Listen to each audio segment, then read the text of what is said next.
Saya ucapkan selamat datang ke kursus Academic Writing. Selamat sejahtera. Kalau sempat saya nak mulakan pengenalan untuk kursus ni lah. Kita tak sempat nak start. So izinkan saya tunjuk keperluan dan ringkasan tentang kursus ini dahulu. Ini adalah kursus yang asas ya, tentang cara-cara menulis sebuah bentuk esei yang berbentuk ilmiah, esei yang berbentuk akademik. Jadi bagi sesiapa yang pernah mengambil kursus sebegini ya, kamu boleh cek kandungan kursus nanti, ataupun pelajar-pelajar penerapan daripada diploma sebenarnya boleh memohon pengecualian kredit ya daripada kursus ni. Tapi lepas ni sila berbincang dengan PA lah, penasihat akademik kamu, ataupun dengan program leader lah, sebab you kena tanda tangan mereka untuk mendapat pengecualian lah, atau tanya senior-senior kamu, sebab kursus ni adalah kursus yang sebenarnya lebih terperinci sebab dia berbentuk degree lah, tapi dia mempunyai asas yang sama lah, iaitu rujukan berdasarkan kepada APA, macam mana nak menulis sebuah penulisan ilmiah yang berdasarkan kepada format APA, dan juga cara-cara rujukan tertentu lah. Itu basicnya saya rasa lebih sama dengan diploma. Cuma dia punya levelnya tinggi sikit sebab kita akan menulis pada tahap yang berbeza lah. Kita masuk ke dalam kritikan filem yang menggunakan teori-teori yang lebih mendalam lah kalau di-compare dengan diploma. Dia punya panjang esei pun lebih banyak ya. Untuk bahagian diploma kita perlukan lebih kurang 3,000 patah perkataan ya. Kalau diploma dia 1,500, kalau untuk degree ya, degree dia kita kena ada 3,000 patah perkataan lah. Okey, jadi untuk kelas ini seperti yang anda tahu, kelas kita adalah pada hari Isnin lah. Isnin sebenarnya kita start pukul 9. Okey, pukul 8 8 sampai pukul 10 lah. Lokasinya sila cek balik timetable ya. Hari ini kita buat online, kita taklah kisah pasal lokasi, tapi kalau next week kita kena pergi kelas tu lah. Saya tak ingat dah kelas apa, sila cek your timetable. Nanti kita kena pergi kelas itu pula. Okey, course learning outcome. Apakah yang anda dapat pelajari selepas mengambil kursus ini, iaitu develop critical thinking and argumentative skill in the analysis of a variety of text. Teks dekat sini kita termasuk teks yang berbentuk penulisan tentang filem lah, atau esei-esei tentang filem, dan juga teks dalam bentuk filem itu sendiri. Kita menganggap filem sebagai satu bentuk teks. Kita baca filem tu. Kita bukan sekadar menonton filem tu sekadar hiburan ya dalam kursus ni. Kita menonton filem sebagai satu bentuk teks yang boleh dikaji secara mendalam.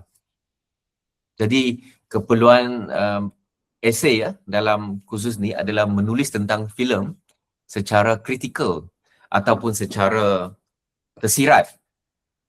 Jadi apa yang diperlukan dalam kursus ni, kita tak mahu kamu menulis esei tentang cerita filem itu sahaja. Saya mahu kamu menulis tentang filem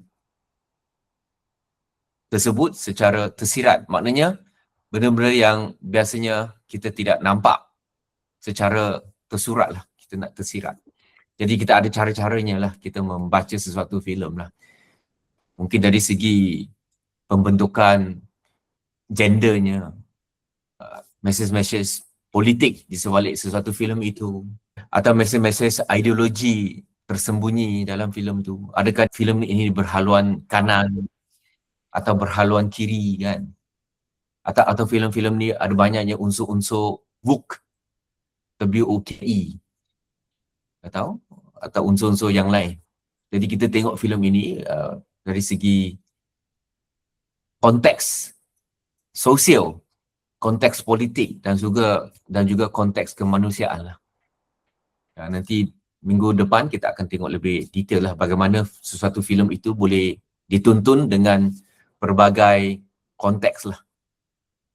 Mungkin dari segi konteks agama, kalau yang lain lah. Atau dari segi konteks estetiknya, gender, atau dari segi genre-nya. Banyak ya. Tapi apa yang kita tidak mahu adalah kamu tengok filem secara dia punya cerita saja. Saya tak mahu. Semalam saya tengok, sebenarnya saya dah lama dah tengok filem ni tapi saya dah lupa. Tapi semalam saya tengok baliklah filem Matrix Resurrection.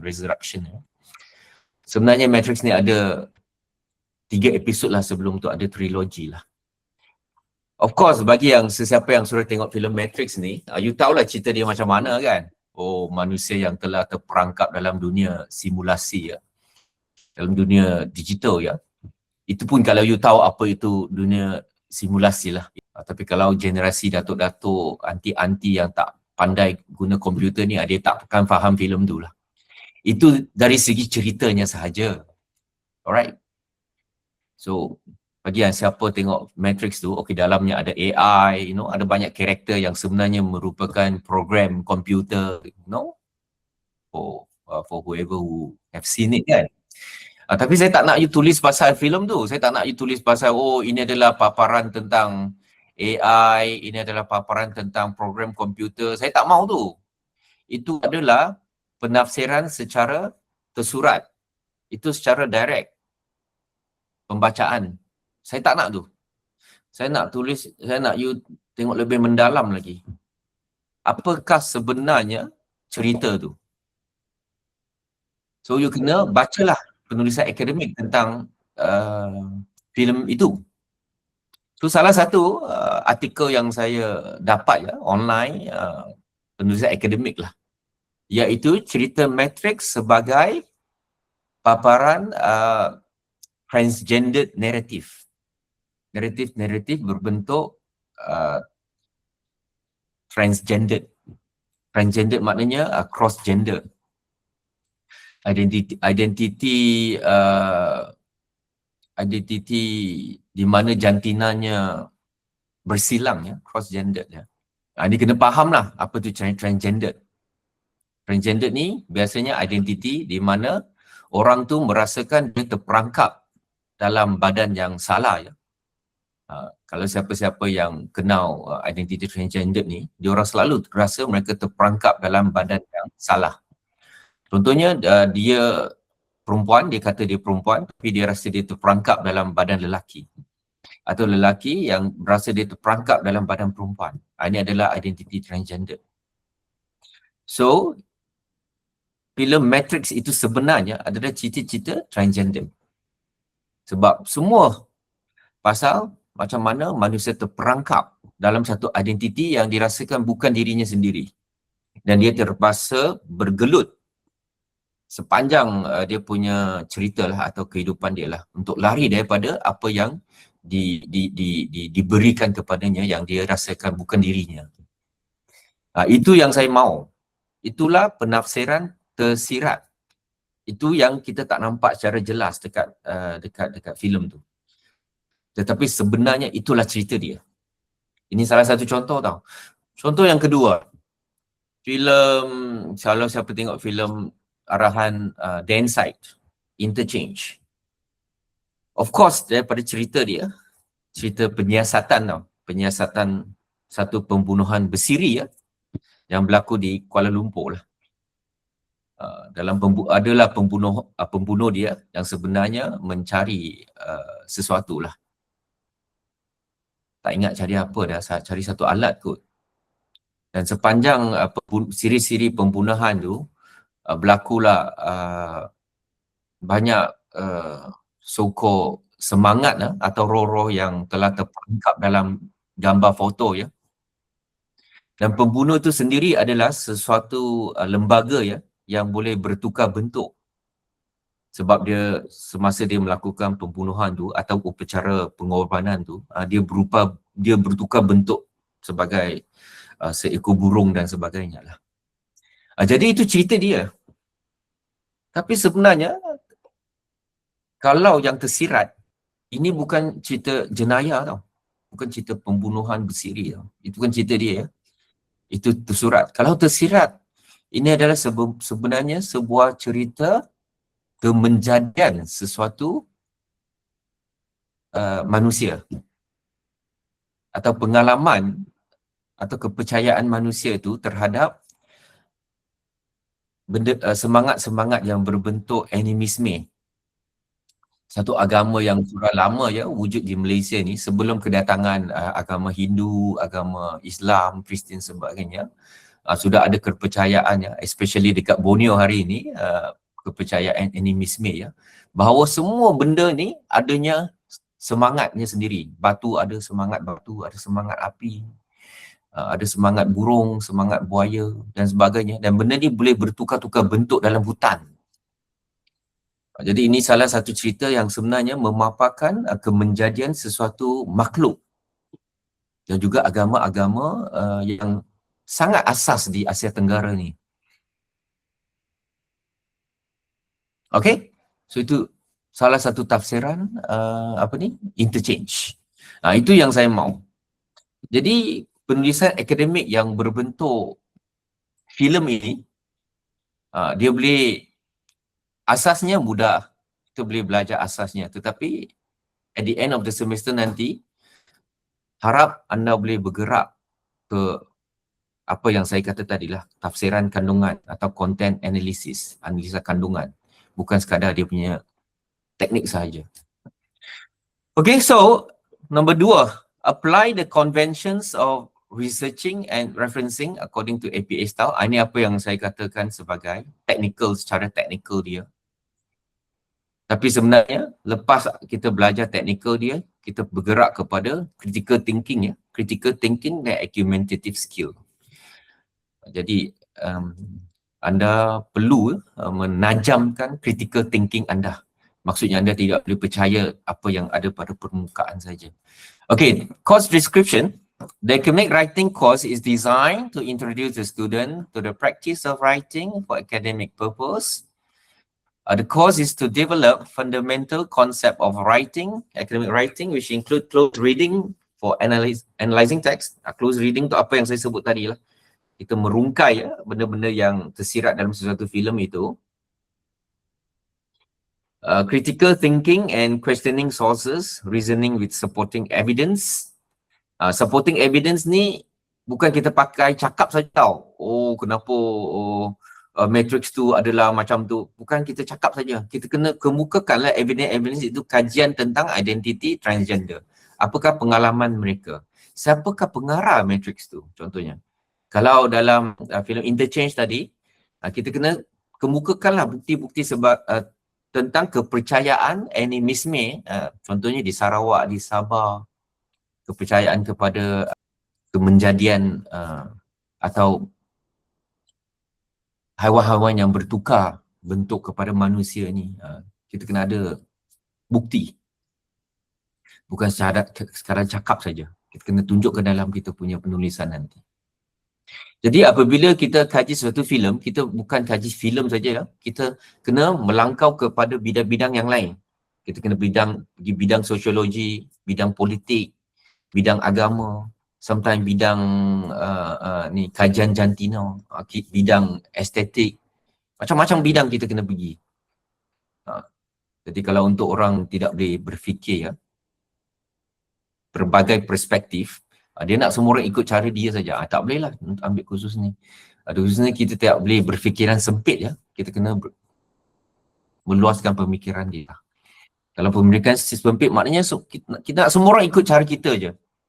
Kalau tak ikut cara kita, kita kata salah. Itu tak boleh lah. So the students will also learn how to apply APA style and format in their citation of sources. Jadi ini adalah syllabus content ya. Kita macam tak cukup masa ya. So benda ni nanti saya hantar melalui WhatsApp. Sila baca kita punya syllabus content dan keperluan khusus. Iaitu sekurang-kurangnya kita kena ada 3 komponen assessment kita. Komponen yang pertama iaitu pengenalan. atau thesis statement sepanjang 500 patah perkataan. Lepas tu, ini minggu yang ke-7 kena hantar je. Lepas tu minggu yang ke-10 kita hantar pula bahagian yang kedua, termasuklah pengenalan dan juga kandungan sesuatu esei itu. Harap-harap sudah sampai 2,000 patah perkataan lah. Lepas tu kita dapat 30 markah lagi. Jadi sampai ke minggu ke-10 diharap anda akan dapat 60 markah lah. Kalau dia dapat full marks lah. Lepas tu minggu ke-14 kena kita hantar everything, the whole essay tu. Iaitu lebih kurang 3,000 patah perkataan. Jadi sepanjang kursus ni, projek kita sebenarnya satu saja, iaitu essay. Satu essay. Tetapi kamu perlu menghantar progression dia. Contohnya 500. Ni semua sebenarnya satu essay saja. Tetapi pecahannya, perkembangannya. Dan ada markah lah untuk perkembangannya lah. Jadi you tidak boleh duduk tak buat apa, lepas tu tiba-tiba at the end of the semester you hantar. Itu tak ada markah lah. You kena tunjuk ada perkembangan esei kamu. Okey, jadi saya rasa yang lain tu you boleh baca because at the ni kita punya tarikh-tarikh penting ya. Dan juga submission date bila nak submit dekat sini, lepas tu cuti dan submission of assignment 2 dan akhirnya finish the final assessment. Untuk hari ini jangan lupa isi entrance survey dekat UFuture. Sepatutnya this one, tapi dia tidak boleh nak masuk. Sepatutnya ada nama kamu dan macam-macam kursus lah dekat sini. So ini adalah kursus kita FTM 412. So you masuk ke dalam. Okey, apa yang saya nak cakap, dekat tepi ni nanti you tengok, dia ada satu bahagian panggil activities tau. So when you masuk the activities itu, dia akan keluar satu bahagian yang dipanggil sebagai MOOC, M-O-O-C. So saya tunjuk sekejap je. M-O-O-C. Okay, this one.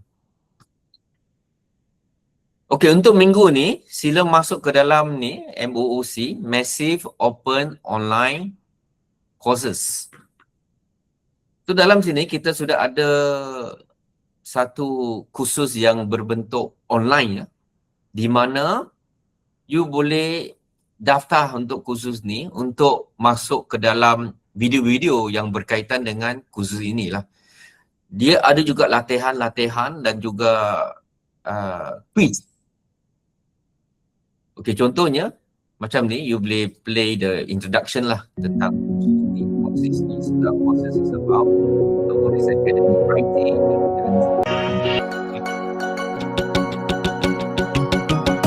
Okay, nanti you tengok. So nanti ada 3 komponen syllabus dekat sini. So you tekan join the course. Nanti you akan masuk lah. Tapi sekarang you can see here dia tengah hang. So, sebenarnya dia akan adalah syllabus ni. Dalam tu you akan nampak a lot of banyak video lagi lah tentang kursus ni. So nanti malam you free, nanti you tengok. Dan saya juga akan hantar satu senarai kedatangannya melalui UFuture nanti. Tolong isi ya kedatangan untuk siapa-siapa yang datang pada pagi ini ya. Sebab pagi ini saya ada rekod ya kedatangan untuk siapa-siapa yang masuk dalam kelas ini. Nanti saya akan hantar juga senarai dia.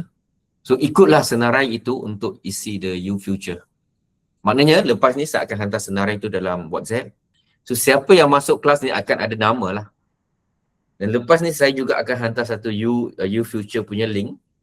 Siapa yang datang pagi ni you isi lah. Kena tally balik. Yang tak datang pagi ni tak.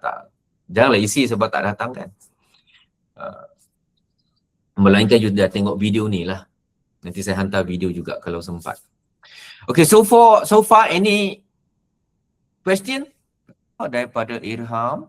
Essay boleh buat dalam bahasa Melayu juga ke? Okay, boleh pilih. You can pilih to write in BM or in BI. Tetapi kalau BM, semua kena dalam BM lah. Kalau BI, semua dalam BI lah, dan jangan campur-campur lah. Yes, ada soalan lagi? Okey, kalau tak ada apa-apa, kita sambung minggu depan ya, dalam kelas. So see you. Dengan itu, terima kasih bagi yang hadir pada pagi ini. Kita jumpa lagi minggu depan. Thank you. Bye-bye. Thank you, sir. Thank you, sir. Thank you, sir.